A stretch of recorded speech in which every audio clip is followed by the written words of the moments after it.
Hello guys, my name is Christian Noble, graduate architect and AutoCAD drafter. Sa video na to ipapakita ko or i-demonstrate ko sa screen ko kung paano sa PC screen ko kung paano ako mag-compile ng isang architectural working drawings gamit ang publish in a right way. Okay, so stay tuned, subscribe to my channel, like this video, and comment down below if ano pa yung gusto nyong matutunan sa background na architecture or AutoCAD drafting, because yun yung ginagawa ko. So without further ado, let's start this video. So punta tayo sa screen ko. Ayan, so meron akong working drawings or na natapos ko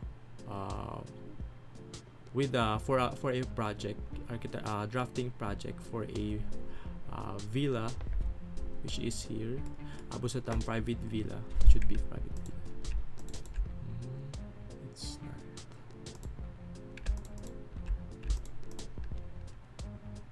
Wait.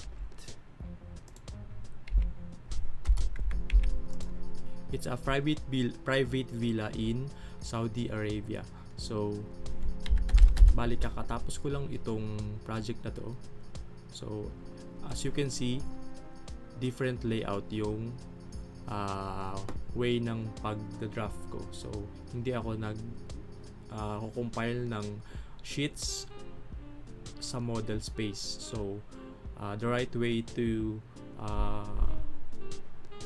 have an organized or efficient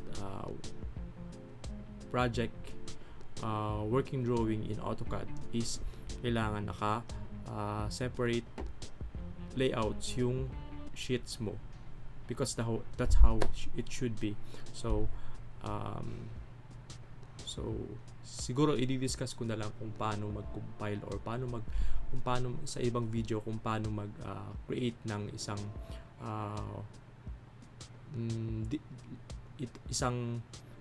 working drawing like this from start to finish. So for now, I will discuss kung paano lang yung pagko-compile ng working drawing using Publish.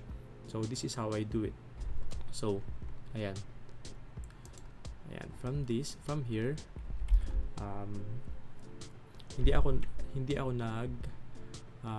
compile pa isa-isa. So ang kagandahan ng Publish is you can save your drawings to PDF in a nang hindi ka hindi pa isa-isa. So pwede mong gawin ng isang bagsakan, kasi 'di ba minsan sobrang daming sheets,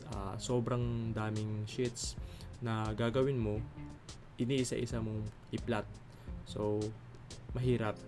So ito, naka-organize na siya yung working drawings. Ayan. Each layout, pare-pareha sila ng position sa layout, which is yung lower left corner is nasa 0, 0 coordinates. Ayan, kung mapapansin nyo. So lahat ng sheets na to is naka 0, 0 coordinates, parehas lang silang naka-position, because iisang what do you call this? Iisang settings yung gagamitin mo for the page setup. So una gagawin ko is magke-create, ipa-plot ko muna yung isang page at least into setup na gusto ko or kailangan or standard ng isang company. Or since I am only a draftsman, sometimes I do I follow the standards ng company na kung meron, pero kung wala, gumagawa ako ng sarili ko based sa tamang pag-create ng working drawing. So, gusto kong i-publish siya ng PDF. So, ang setting natin ngayon is nasa A3. Ito, naka A3 tayo. And then, yan. Always zoom extend. Naka-extend siya. Naka-extend. And then, naka-fit to paper. Pwede namang uncheck mo to. Tapos, ito naka-0. Pwede rin ganun. Ay, naka-1. Naka-1. So, pwedeng ganun. Apply to layout. Tapos, itong plot style, naka-ready na siya. So, alam nyo na yan. And then, and naka-landscape. So, kung okay na lahat ng settings mo o sa page setup, apply to layout, and then, all you have to do is, punta ka dito sa name ng page setup. So, after nun, ma-apply to layout.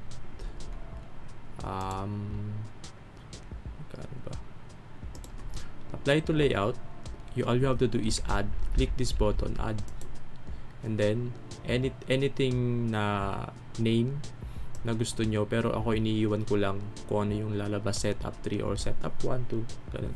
Since may nagawa na ako, cancel ko na lang muna.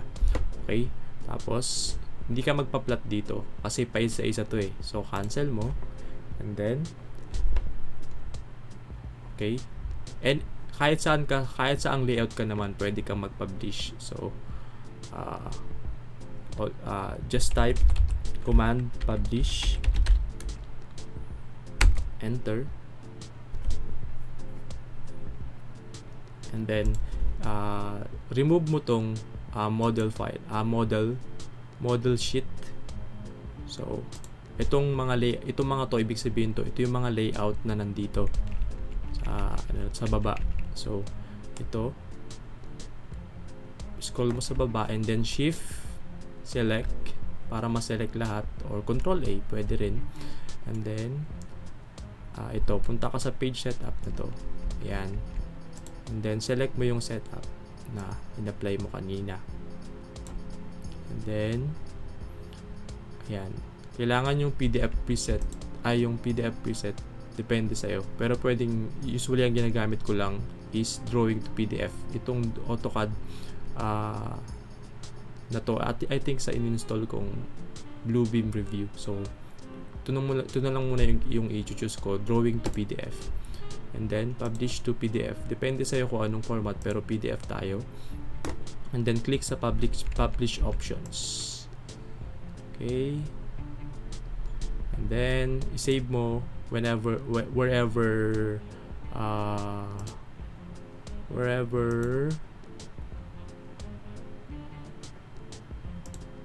folder you want. So, let's select here, and then okay. So, pag okay na lahat yan, wala na kayong gagalawin, publish button. Pero wait, sa publish options, meron kang options if multi-sheet file siya. Okay, ito, multi-sheet file, ibig sabihin sa isang page, sa isang file, nandun na lahat ng pages. Pwede ring uncheck mo to. Ibig sabihin, every layout sheets is different files, so maraming PDF. It's up to you, pero for me, isang sheet na lang lahat ng pages. Okay, and then click okay, and then publish. So, start mo na lang,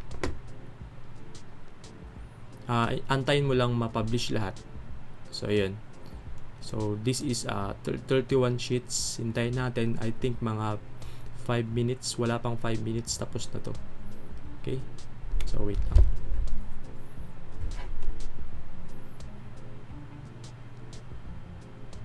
Minsan, may mga nag-e-error to minsan kapag sobrang dami. Depende sa PC capability nyo. Nag-e-error siya, hindi siya napapublish as PDF kasi sobrang dami ng pages. Ang ginagawa ko minsan, pwedeng hati-hatiin mo yung pages na yon into 3 or into 4. For example, sa 31 pages, each sheet mo is each file mo is 10 pages. And then kung gusto mo pagsama-samahin, kinukombine ko lang sa Bluebeam Review PDF viewer, or basta yung ginagamit sa pagre-review ng architects, which is Bluebeam review nga. Doon ko siya pinagko-combine. Pwede rin sa Photoshop, pero nababago yata yung resolution or yung mga thickness ng lines kapag sa Photoshop. So if you want to know more how to combine PDF to PDF drawings or any image or files that can be read by Bluebeam Review or PDF or Nitro, I will teach you if you want. So excuse. Ayan. So hintayin natin. Ayan, mabilis lang, 'di ba? So this project nga pala is a villa in Saudi Arabia. So meron akong client na Saudi Arabia, taga Saudi Arabia. He has contacted me through, I think, LinkedIn. I think sa LinkedIn. So sa LinkedIn, nakakakuha din ako ng client sa LinkedIn kasi optimize yung aking profile. Ibig sabihin, mas madaming akong nilagay na keywords na based sa aking skills and experiences. Kasi ang kagandahan sa LinkedIn, pwede kang mag-provide ng parang resume mo online or portfolio mo or personal information mo about sa profession mo. So you optimize yung aking LinkedIn account or profile, which is ibig sabihin nandun na lahat ng keyword na pwedeng i-search tungkol sa skill na kaya ko gawin. So madali siyang mahanap kapag yung client na yon is nagse-search about sa, for example, AutoCAD drafter. Mas madali akong makikita. So that's how I get one of the ways how I get clients online. Sa mga nagtatanong kung paano ako nakakakuha ng client online. So ganun. Minsan sila na yung lumalapit. Ayan. So yun. So sabi dito, balik tayo dito. Plot and publish, job complete. No errors or warning found. Sometimes may warning. Ibig sabihin, hindi na plot yung PDF into PDF. So ayan, click to view plot and publish details. Ayan. So na-plot lahat ng files natin. So punta ka doon sa folder na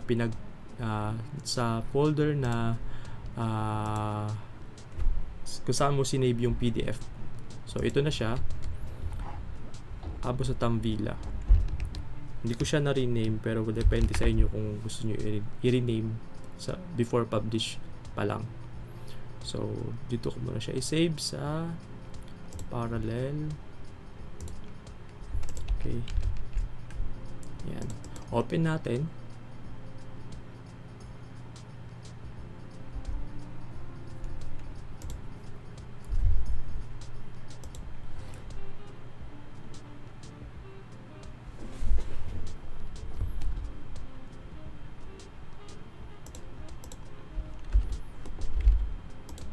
Okay.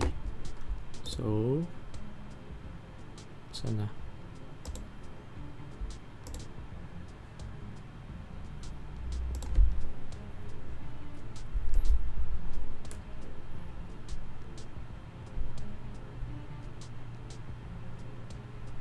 okay. So ayan. So syempre kapag bago ka magpa-publish, kailangan okay na din lahat ng plot settings mo. Ibig sabihin wala nang error or tama na yung line weights mo, yung pagkakaset ng line weights. Ayan, for example, ito may mga corrections. So ayan, after ng publish, syempre i-check mo isa-isa kung may mga error ba, kung may mga maling plot style or plot maling kulay, maling anong tawag dito, scale, line type scale. So ayan, isa-isahin mo, tapos balikan mo lang, ulitin mo lang yung process kapag satisfy ka na. So yun lang guys, sana may natutunan kayo sa video na to. So comment down below kung may mga questions kayo. So peace out.